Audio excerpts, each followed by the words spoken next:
Drone এবং quadcopter এই ধরনের কোনো কিছু কোনো প্রার্থী বা তার এজেন্ট বা কোনো কেউ ব্যবহার করতে পারবেন না। আপনারা জানেন যে প্রবাসে আমাদের বাংলাদেশি ভোটার যারা আছেন তাদের এবারে ইনশাল্লাহ ভোট দেওয়া আমরা নিশ্চিত করতে চাই এবং এবারের মাধ্যমটা হবে পোস্টাল ব্যালট। আমরা অতীতে দেখেছিলাম যে সময়ের অভাবে এই পোস্টাল ব্যালটের প্রভিশন থাকলেও আপনার ভোট সংগ্রহ করা সম্পন্ন করা সম্ভব হয় নাই। এমত অবস্থায় আমরা যে পদ্ধতিগুলো অবলম্বন করতে যাচ্ছি যে প্রবাসীদের কাছে শুধুমাত্র সিম্বল ব্যালট যাবে, সেটাই হবে তাদের পোস্টাল ব্যালট এবং সেই সিম্বল ব্যালটে যতগুলো সিম্বল থাকা দরকার সেই সিম্বলগুলো থাকবে, যাতে করে আমরা এই ট্রাভেল টাইমটা কমাতে পারি। প্রবাসীরা ভোট দিবেন সিম্বল যখন অ্যাসাইন করা হবে প্রার্থীদেরকে, তারপরে সেইভাবে তাদেরকে নির্দেশনা দেওয়া থাকবে এবং উনিও সেভাবে ডিক্লারেশন দিবেন। ভোট দেওয়ার পরে এটা ফেরত আসবে। ঢাকাতে সময় সংক্ষিপ্ত করার জন্য একজন করে অ্যাসিস্ট্যান্ট রিটার্নিং অফিসার প্রত্যেক কনস্টিটিউয়েন্সির এখানে এসে পোস্ট অফিসের সাথে নির্বাচন কমিশনের সাথে একসাথে হয়ে এই হস্তান্তর প্রক্রিয়াটা অর্থাৎ ব্যালট পেপারটা পোস্ট অফিসের কাছে হস্তান্তর করা এবং বাকিটা পার্সোনালাইজেশন করা, অর্থাৎ খামের মধ্যে ভোটারের ঠিকানা লেখা, কোড দেওয়া, ব্যালটকে আপনার প্রবেশ করানো, প্রেরণ, এই কাজগুলো সম্পন্ন করবেন। আর পুরো অপারেশনটা আমাদের বাংলাদেশ পোস্ট অফিস এটা সম্পন্ন করবে আমাদের কাছ থেকে ব্যালট পেপার সংগ্রহ করার পরে। পোস্টাল ব্যালটে আমরা যে রেজিস্ট্রেশন প্রসেস আছে, আপনার এই রেজিস্ট্রেশন প্রসেসটা আমরা অনেক আগে থেকে শুরু করব, আমাদের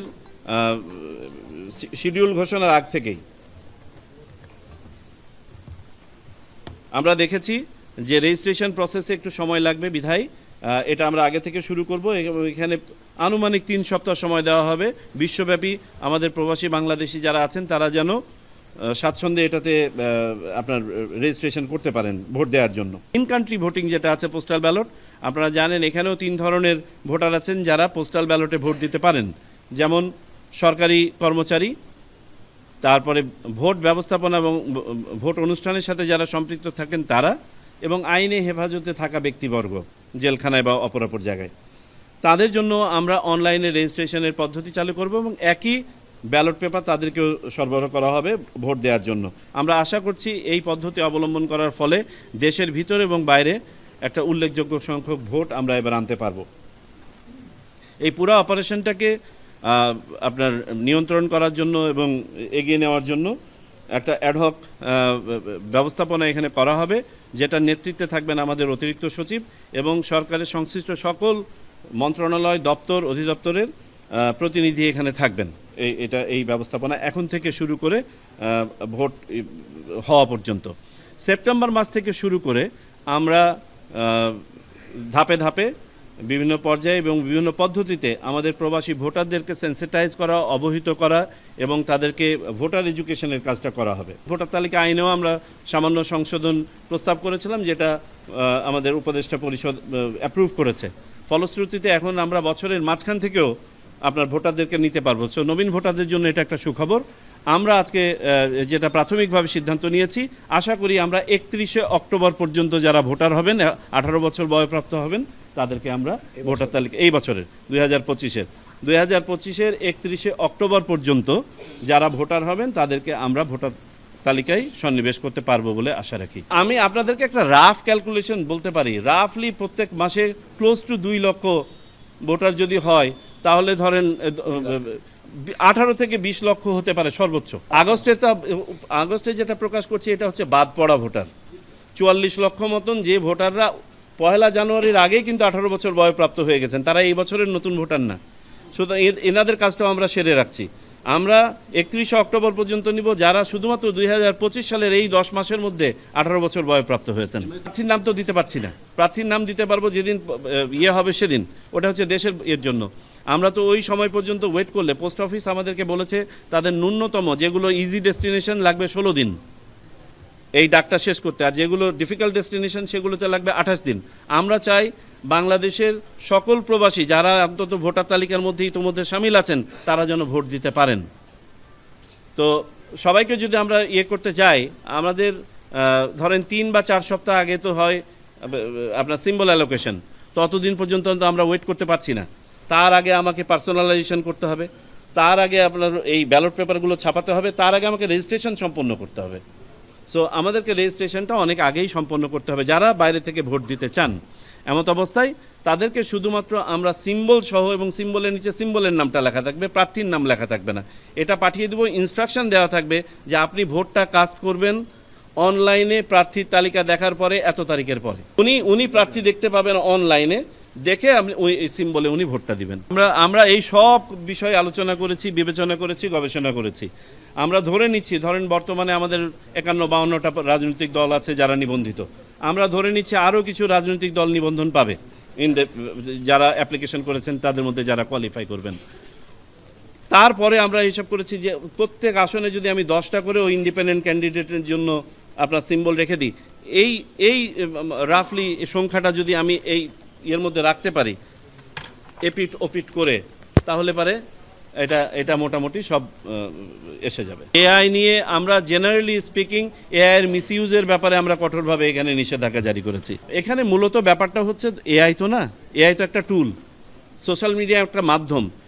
প্রবলেমটা হচ্ছে মিসইনফরমেশন, ডিসইনফরমেশন, ম্যাল ইনফরমেশন, এইটা হচ্ছে প্রবলেম। যে মিসইনফরমেশন বলতে মিথ্যা কথা, কোনো উদ্দেশ্য নাই, চারিদিকে ছড়িয়ে পড়ছে, যেটা আমাদের বলতে পারেন অনেকটা আমাদের ক্যাজুয়াল বিহেভিয়ারের জন্য হয়ে থাকে। আমি একটা উপাত্ত পেলাম, আমি ভেরিফাই করলাম না সত্য না মিথ্যা, আমি শেয়ার করা শুরু করলাম, এটা হচ্ছে মিসইনফরমেশন। ডিসইনফরমেশন যেটা, এটা হচ্ছে সুপরিকল্পিতভাবে করা, অর্থাৎ একটা মিথ্যা কথা অসৎ উদ্দেশ্যে আমি ছড়িয়ে দিচ্ছি। আর ম্যাল ইনফরমেশন যেটা, এটা সত্য কথা কিন্তু আমার ছড়ানোর কথা না, কিন্তু আমি ছড়িয়ে দিচ্ছি। এই তিনটাই, এখন এই তিনটার মধ্যে এখন বিশেষ করে ডিসইনফরমেশন যেটা, ডিসইনফরমেশনের এই ইউজ অফ এআইটা বেশি হয়।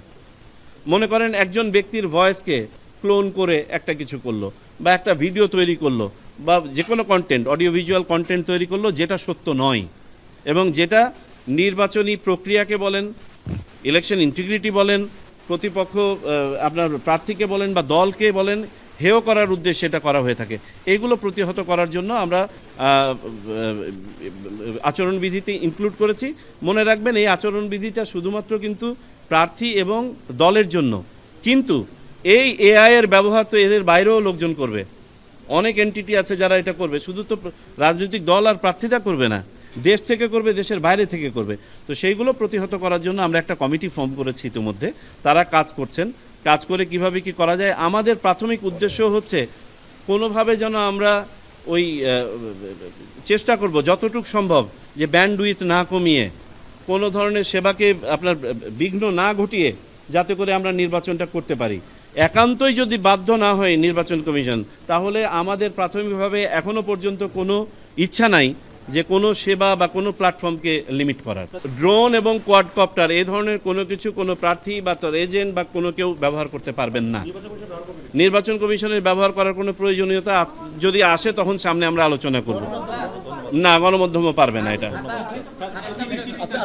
কারণ কোনটা গণমাধ্যমের আর কোনটা গণমাধ্যমের না ডিস্টিংগুইশ করা অনেক ডিফিকাল্ট। মাননীয় প্রধান উপদেষ্টা যে বক্তব্যটা দিয়েছেন সেই বক্তব্যটায় সারাংশ এখানে তুলে ধরা হয়েছে যে ফেব্রুয়ারি মাসে রমজান শুরুর আগে নির্বাচন করার ব্যাপারে আমাদেরকে প্রস্তুতি নিতে বলা হয়েছে এবং কাজ করতে বলা হয়েছে। প্রধান নির্বাচন কমিশনার আপনাদেরকে যেটা বলেছেন, আমাদের পক্ষ থেকে ঘোষণাটা আসবে 2 মাস আগে আনুমানিক, যেদিন আমরা শিডিউল ঘোষণা করব। সো আপনারা ধরেই নিতে পারেন এই শিডিউল ঘোষণার কাজটা আমাদের ডিসেম্বর মাসের প্রথম অর্ধেই আপনারা পাবেন। যেদিন নির্বাচনটা হবে তার থেকে আনুমানিক 60 দিন আগে। তো নির্বাচনটা তো সাধারণভাবে আপনারা বুঝতেই পারতেছেন রোজার আগে, রোজা যদি হয় 18 তারিখ, ডেফিনেটলি তার আগে তো 2-4 দিন সময় দিবেন for the new government to take over, শপথ গ্রহণ ইত্যাদি। তার আগে নির্বাচন হবে, সে নির্বাচনে যে ডেটটা হবে টেন্টেটিভলি তার থেকে 60 দিন আগে আপনারা হিসাব করে বের